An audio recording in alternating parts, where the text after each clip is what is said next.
Hello students. अब हम देखेंगे कि पूंजीवाद की जो मुख्य विशेषताएं हैं वो क्या हैं और उसके जो गुण हैं यानी कि उसकी मेरिट्स जिसे आप कहते हैं वो क्या हैं। तो पूंजीवाद हमने देख लिया कि पूंजीवाद यानी कैपिटलिज्म का अर्थ होता है कि जो एक इकॉनमी होती है उसके जितने भी मटेरियल्स हैं, जो भी उसके प्रोडक्शन के फैक्टर ऑफ प्रोडक्शन है, उन सब पर प्राइवेट सेक्टर का कंट्रोल होता है। तो उसको क्या कहा जाता है? पूंजीवाद यानी कि कैपिटलिज्म कहा जाता है। तो अब क्या था, हमने ये देखा भाई कि पूंजीवाद का जो मेन ऑब्जेक्टिव होता है वो क्या होता है? अपने प्रॉफिट को मैक्सिमम करना होता है। तो ऐसी स्थिति में ये माना गया कि सरकार का कोई काम नहीं है। सरकार जो निजी क्षेत्र है वही काम करेगा, वही प्रोडक्शन करेगा और वही अपने लाभ के उद्देश्य के लिए उसको प्रयोग करेगा। अब ऐसी स्थिति में क्या होता है कि जो हमारा निजी क्षेत्र है वो क्या करता है? हमने देखा कि श्रमिक क्या है, अपनी सेवाओं को बेचते हैं। तो यहाँ जो सरकार है उसका एक मुख्य उद्देश्य ये हो जाता है कि श्रमिकों को शोषण से बचाया जाए, क्योंकि जो पूंजीवादी हैं वो क्या करते हैं? अपने लाभ को अधिकतम करने के लिए श्रमिकों का शोषण करते हैं, उनको एक्सप्लॉइट करते हैं। तो अगर उस एक्सप्लॉइटेशन को बचाना है तो उसके लिए क्या करना पड़ेगा? सरकार को कानून बनाने पड़ेंगे। तो सरकार को हम ये नहीं मान सकते कि पूंजीवाद में सरकार का कोई रोल नहीं है। सरकार का रोल है वो क्या करेगी? श्रमिकों को शोषण से बचाएगी। और एकाधिकार जब आया पूंजीवाद के कारण, मोनोपोली सिस्टम, मोनोपोली समझते हैं कि जहां एक ही फर्म का कंट्रोल या एक बहुत बड़ी फर्म जो है वो अर्थव्यवस्था पर अपना या हमारी जो इकॉनमी है उस पर कंट्रोल कर लेती है। तो एकाधिकार की सबसे बड़ी विशेषता यही मानी जाती है कि प्राइसेस जो हैं वो ज़्यादा होते हैं और जो क्वांटिटी यानी कि आउटपुट क्या होता है? कम होता है। तो यहाँ पर जो है क्या होता है कि जब एकाधिकार होता है प्राइवेट सेक्टर में, तो ऐसी स्थिति में क्या किया जाता है कि जो उपभोक्ता है उसको भी समस्या आती है, उपभोक्ताओं का भी शोषण होता, उनसे कीमतें वस्तु की तुलना में ज़्यादा ली जाती हैं। तो ऐसी स्थिति में सरकार का एक उद्देश्य ये भी हो जाता है कि इस कीमत संयंत्र को वो नियंत्रित करे, जो प्राइस मैकेनिज्म है उस पर अपना कंट्रोल रखे, ताकि जो सोशल वेलफेयर है उसके ऑब्जेक्टिव को हम प्राप्त कर सकें। तो वास्तव में वर्तमान पूंजीवाद स्वतंत्र बाजार अर्थव्यवस्था वाला शुद्ध पूंजीवाद नहीं है। यह तो नियंत्रित पूंजीवाद है जिसमें उद्यम की स्वतंत्रता है, धन संचय करने और निजी आर्थिक विकास करने की स्वतंत्रता तो है, परंतु आर्थिक और सामाजिक शोषण की स्वतंत्रता नहीं। क्योंकि अगर हम गवर्नमेंट को यहाँ से निकाल देते हैं, यानी हम ये मान लें कि सरकार का कोई हाथ ही नहीं है, सरकार उसमें किसी प्रकार से इंटरफेयर नहीं करती, तो हमारे सामने क्या समस्या आएगी कि जो श्रम है उसका शोषण होगा और जो एकाधिकारी है वो उपभोक्ताओं से बहुत ज़्यादा कीमत लेगा। तो हमारे पास ये है कि नियंत्रित पूंजीवादी से हम कह सकते हैं कि वो लोग ऐसा नहीं कर सकते, क्योंकि किसका नियंत्रण है? गवर्नमेंट का। तो अब देखिए, सबसे पहले आती है मेन फीचर्स ऑफ कैपिटलिज्म की जो पूंजीवाद है उसकी मुख्य विशेषताएँ क्या हैं। तो सबसे पहले देखिए, प्राइवेट प्रॉपर्टी की निजी जो संपत्ति होती है वो क्या होती है। तो हम सबको पता है प्राइवेट प्रॉपर्टी का मतलब क्या होता है कि लोग इसमें अपनी इच्छा अनुसार जो प्राइवेट प्रॉपर्टी है वो अपनी रख सकते हैं ना। क्यों रख सकते हैं?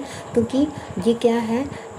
प्राइवेटाइजेशन है एक तरह से, ये हमारा निजी क्षेत्र है जिसका अधिकार है। कैपिटलिज्म है कि निजी क्षेत्र का पूर्ण अधिकार है कि वो अपनी इच्छा अनुसार अपने जो साधन हैं उनको प्रयोग कर सकता है, और सरकार लोगों के इस अधिकार की रक्षा करती है।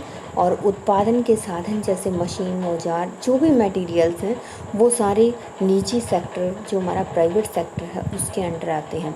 तो पूंजीपतियों को पूरा अधिकार है, जो कैपिटलिस्ट हैं उनको पूरा अधिकार है कि वो अपनी वस्तुओं को बेच सकते हैं, खरीद सकते हैं, किसी भी प्रकार का कॉन्ट्रैक्ट कर सकते हैं। और यहाँ पर उत्तराधिकार का नियम चलता है, यानी कि अगर पूंजीपति की डेथ होती है तो उसके बाद उसका जो उत्तराधिकारी होता है उसको वो सारी चीज़ें मिल जाती हैं। अब ये नहीं है कि सरकार का रोल ख़त्म हो जाता है, सरकार का भी काम होता है।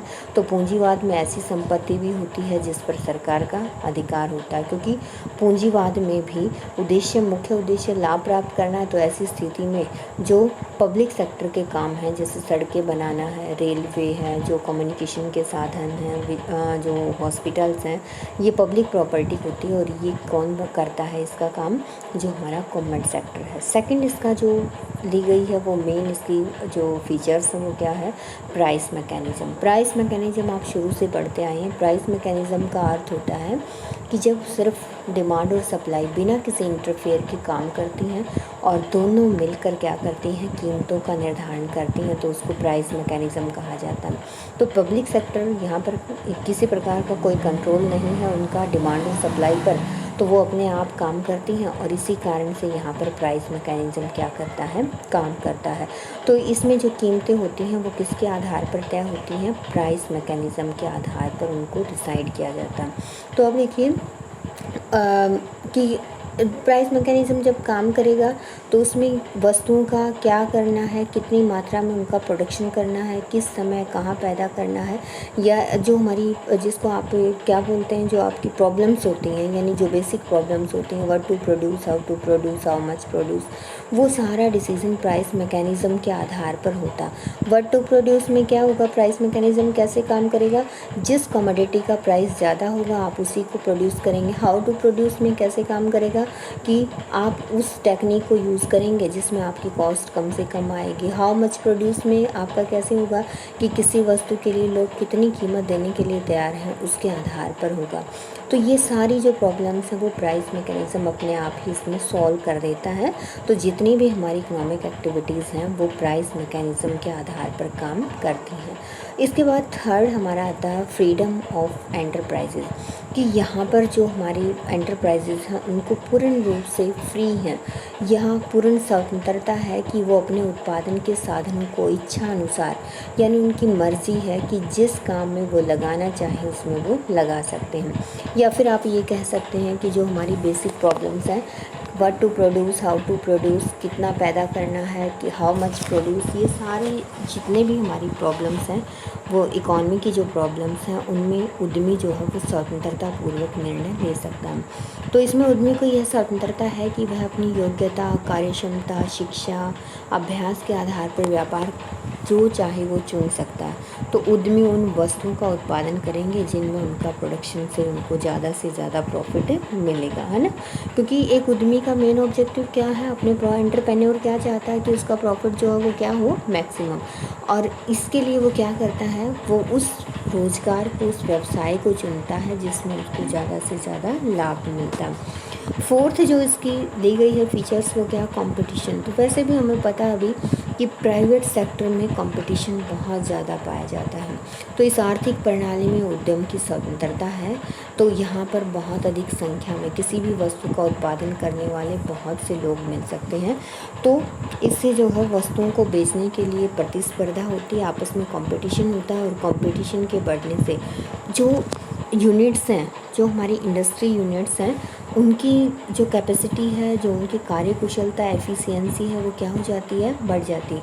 क्योंकि हर कोई ये चाहता है कि जो कस्टमर है वो उसकी वस्तु को ज़्यादा से ज़्यादा मात्रा में खरीदे, और वो कस्टमर कब खरीदेगा, जब उसको उसमें ज़्यादा कुछ अलग, कुछ एक्स्ट्रा मिलेगा या उसकी क्वालिटी अच्छी होगी, तभी वो उसको खरीदेगा। तो ये कंपटीशन जो है वो उपभोक्ता को फ़ायदा देता है। नेक्स्ट है प्रॉफिट मोटिव। तो हमने फर्स्ट भी देखा था कि सबसे मेन जो इसका आप विशेषता जिसे मान सकते हैं वो क्या है, प्रॉफिट मोटिव।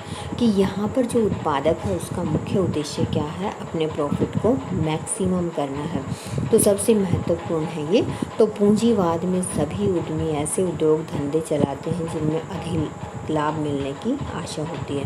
तो मुख्य रूप से उनका जो मेन ऑब्जेक्टिव है वो क्या है, अपने प्रॉफिट को किसी भी तरह से वो क्या चाहते हैं कि उनका प्रॉफिट जो है वो क्या हो जाए, मैक्सिमाइज। और यहाँ पर जो है उपभोक्ता की प्रभुता बनी रहती है, कि उपभोक्ता जो है वो यहाँ पर बहुत ज़्यादा इम्पोर्टेंट हो जाता है। वो क्यों हो जाता है, क्योंकि हमारा उद्देश्य क्या है, अगर हमें अपने आप को एक प्रोड्यूसर मानते हैं तो हमारा मेन ऑब्जेक्टिव है अपने प्रॉफिट को मैक्सिमम करना। और वो प्रॉफिट कब मैक्सिमम हो सकता है, जब कोई हमारी वस्तु को खरीदेगा। तो हम ऐसी वस्तुओं का प्रोडक्शन करते हैं जिनको कंज्यूमर लाइक करते हैं, जिनकी वो डिमांड करते हैं, उनका हम प्रोडक्शन करते हैं। तो उपभोक्ता मांग करते हैं, तो उपभोक्ता वस्तु की मांग करते हैं जिससे अधिकतम संतुष्टि प्राप्त हो, और उपभोक्ता के लिए हम उन्हीं वस्तुओं का प्रोडक्शन करते हैं। तो निवेश भी उन्हीं में किया जाता है, तो उपभोक्ता की प्रभुसत्ता यहाँ पर बनी रहती है। उसके बाद लास्ट जो आपकी दी गई है 7th है, श्रमिक का वस्तु के रूप में प्रयोग करना। कि हमने शुरू में भी देखा कि लेबर एज ए कमोडिटी, जैसे हम लैंड है, जो लेबर है, कैपिटल है, ये सारी चीज़ें हम एक तरह से क्या मानते हैं, वस्तुओं के रूप में। तो ऐसे ही जो श्रमिक है उसको भी हम एक कमोडिटी मान लेते हैं इसमें। और इसका कारण क्या है कि जो उत्पादन के साधनों से वंचित जनता, जिनके पास और कोई साधन नहीं है कि वो अपनी आजीविका चला सकें, अपना जो सब्सिस्टेंस लेवल की जो चीज़ें हैं वो प्राप्त कर सकें, तो उसके लिए क्या है कि जो श्रमिक है वो क्या करता है, अपनी सेवाओं को बेचता है। तो इसलिए जीवन निर्वाह के लिए उसको अपना श्रम बेचना पड़ता है। तो कुछ दशाओं में पूंजीवाद में श्रम का शोषण भी होता है। क्यों होता है? क्योंकि हमें पता है कि श्रमिक जो है वो अपनी सेवाओं को बेचना चाहता है, और उन सेवाओं को जब वो बेचता है तो कई बार क्या होता है, श्रमिकों की जो पूर्ति है, जो उसकी सप्लाई है वो बढ़ जाती है, और उसकी जो डिमांड है वो क्या हो जाती है, कम हो जाती है। तो ऐसी स्थिति में जो श्रमिक है उनका क्या होता है, शोषण होता है। तो ये इसकी मेन फीचर्स हैं पूंजीवाद की, जो हमने इसमें देखी है।